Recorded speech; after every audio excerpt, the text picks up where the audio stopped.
Yes, sir. Very good find. Talk to me about it. How'd you come across this old girl? Shopping in a different city. Which city? Of course. Highland Village, Texas. Which is a suburb of Dallas. Yeah, just north of Louisville, where I used to be an employee at the Specs in Louisville. You can tell how enthusiastic he was about his employment at the Spookity Spooks. Anyway, it was cool. So I went. So Mom Went and to I, their new location, right? yeah, Mom and I were up in Arlington a couple of weeks ago for an event, and she had to go get her hair did. I went whiskey hunting. As one goes. Went and stopped in my old. Your old haunt. Yeah, well, the new haunt with the Old old employees that I worked with, Miss Carrie and Paul, and just shopping there. I saw they had a store pick. And if you don't know, we happen to be very big fans of Shortbarrel. The last one we did a couple weeks back was... The Sasquatch? No. We reviewed the Bee's Knees. If you recall, this was the one we were the most hesitant about because we generally didn't like... We generally are hesitant for bourbon finished. Yeah, you're right. In something sweet, be it maple or honey in this case, because it has a tendency to be a sugar bomb, which is not what we're after. However, after trying the After Swarm, the double barrel finish, and the Sasquatch, we were like, gotta try the Bee's Knees. Nope. The regular release, which was phenomenal. This is a store pick from that very Spec. So what is a store pick, you might ask? From what I understand, the employees of that store or like the management either go to a distillery or more commonly the distillery sends them samples of a particular barrel. So one big old barrel of whiskey. They select which barrel they want based off of flavor profile. Maybe it's more off profile in a way that the tasting staff likes, and then they get sent that barrel individually bottled. Yeah. And then they have to deal with it. Issue for the store, you have to buy it all in bulk. Right. You have to pay for the whole barrel. So this is a single barrel, which is cool because the regular, the regular Bee's Knees is going to be a blend of multiple, I don't know how many different barrels they use. Remember, a small batch doesn't mean anything. A small batch could be 1 million barrels. It could be 2 barrels, it could be 200. It doesn't matter. Oh, I should note, store picks do not necessarily have to be single barrels. They don't have to be. No, they can. For instance, like the bigger distilleries, 1792 to which they'll usually send like the bottled and bond. Yeah, exactly. The foolproof. They'll send different blends. Blends they put together. Correct. So this happens to be a single barrel. So this is double barrel toasted straight bourbon finished in honey casks, aged 6+ years, so they don't tell you exactly how long. Selected by Specs, 105.8 proof. I just thought it was cool because I'd never seen one, and you know me, if I see something cool, I just gotta buy it. And like you said, we just talked about the regular offering from them and thought it was really good. We're rather bullish on the Shortbarrel. I think dime for dime they're the most interesting craft distillery. They're doing some really cool stuff with finishing barrels, for sure. And they lean into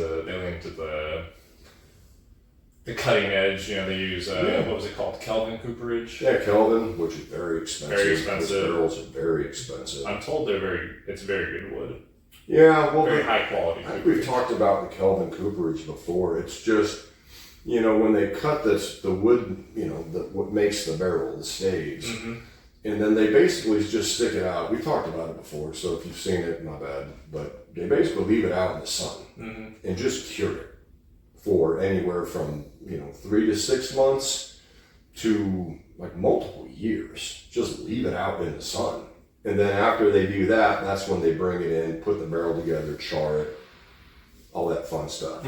So, which just makes it. I guess it takes some of the the tar, the sap out of the wood. Sure. Less sap, more barrel influence goodness. Indeed. So what does this smell like? Because we just opened it and I got it, 3 weeks ago? Something like that? What does it smell like?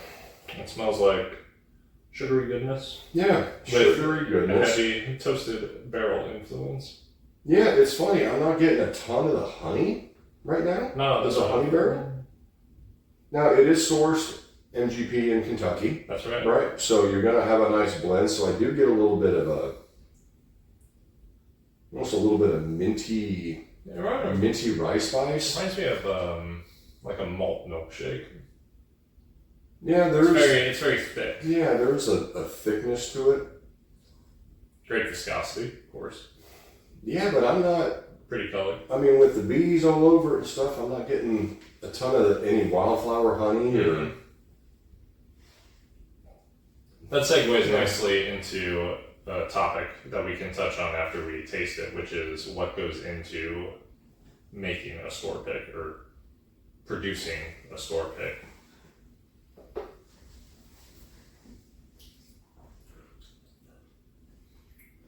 Ah, there it is. Wow, that's a spicy gal. Yes, she is. Wow. The honey's in the middle of the palate. I know, but Heavy on the rice, heavy on the baking spice, isn't it? that's gotta be a 36 rye. You for think so? MGP. It's gotta be. Because that almost drinks like a rye whiskey. Which is different from the regular bee's knees, which was not nearly as spicy. Yeah. Wow, that's an interesting way to go on a pick. I think it's cool because it's fun. It's so different than the regular. I think it's appropriate too, given that Short Barrel is more niche than the legacy distillers. Are you getting a ton of wildflower honey? I'm getting more just No, regular generic. no, it's more of an accent. It's a sweet note that is there throughout, but the rye spice takes center What's the stage. rye one that we have? What's it The Actor's Form? Yeah, where that was like spearmint and like wildflower honey. There's no spearmint.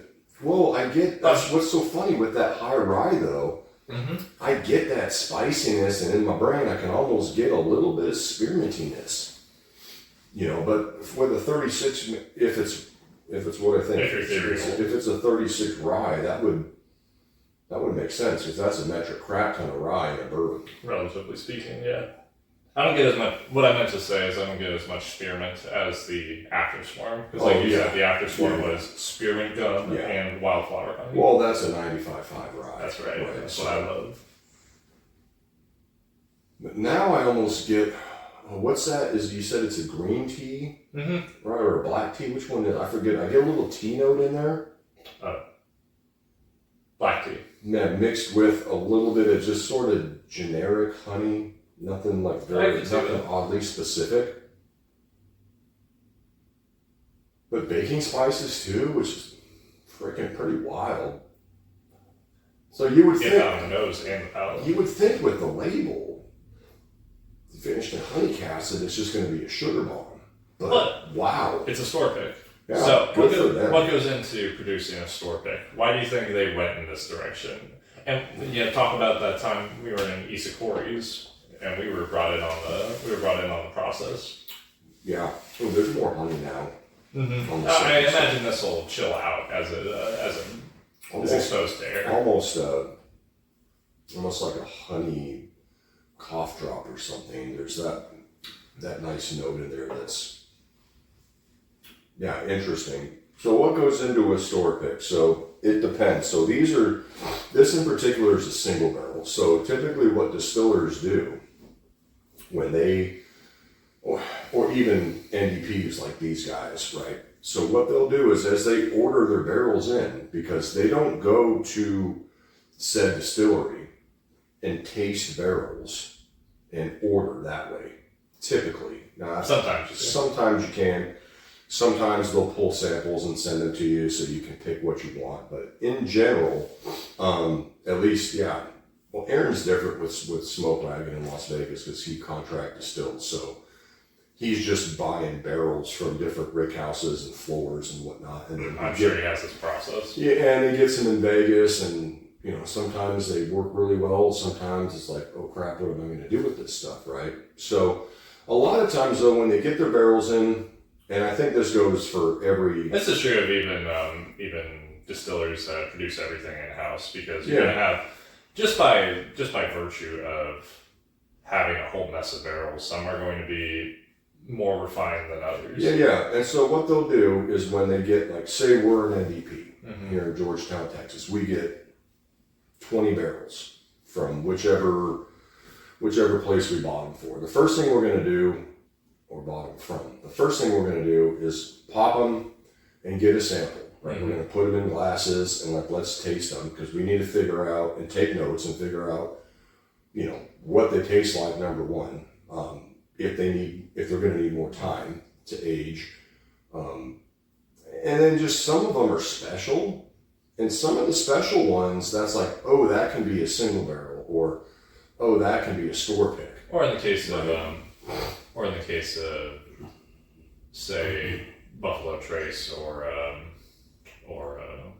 Brent Foreman, you know, they might save those barrels for their special releases. Oh, absolutely, yeah. So sometimes they'll go through and be like, oh, well, this can be a single barrel, this can be, and if you've got enough single barrels, you'll be like, okay, well, let's put a couple of them over here, but we're going to use the other ones that are super special in different blends. Yeah, perfect example of what you were talking about, though, with setting things aside for single barrels is Blanton's.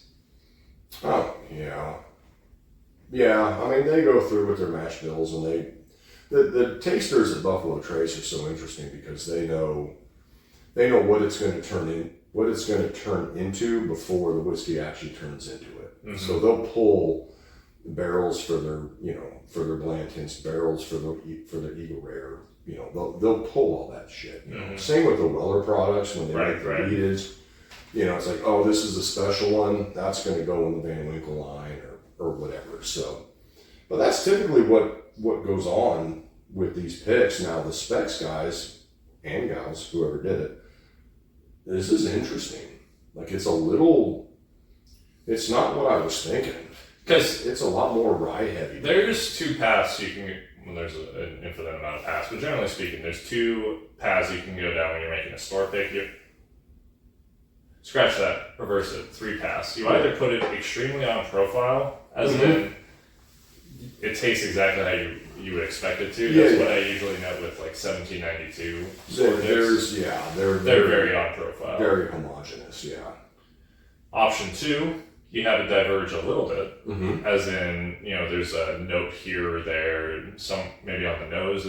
It's a little more interesting. Yeah, it's got a little more going on. It's a little more interesting, but it's not like right field. Yeah, another example of this would be if you had a offering, but for the store pick, it was a little older. You know, it was like a touch. It had another year or so. Yeah, add more oakiness, more That's right. more barrel tannin and stuff like that. Sure. Option 3, completely off profile. Yeah, just go out in right field or left field, whichever side of the plate you're batting from. That's right. What it is.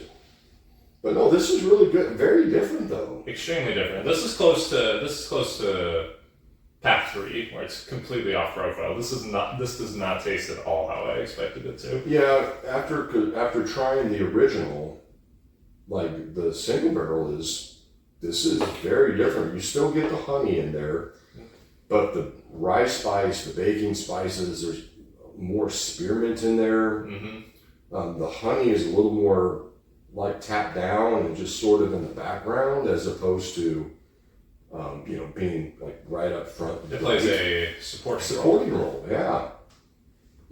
Yeah. Super cool. Good find. Super interesting. Glad we got it. I think I got the last bottle.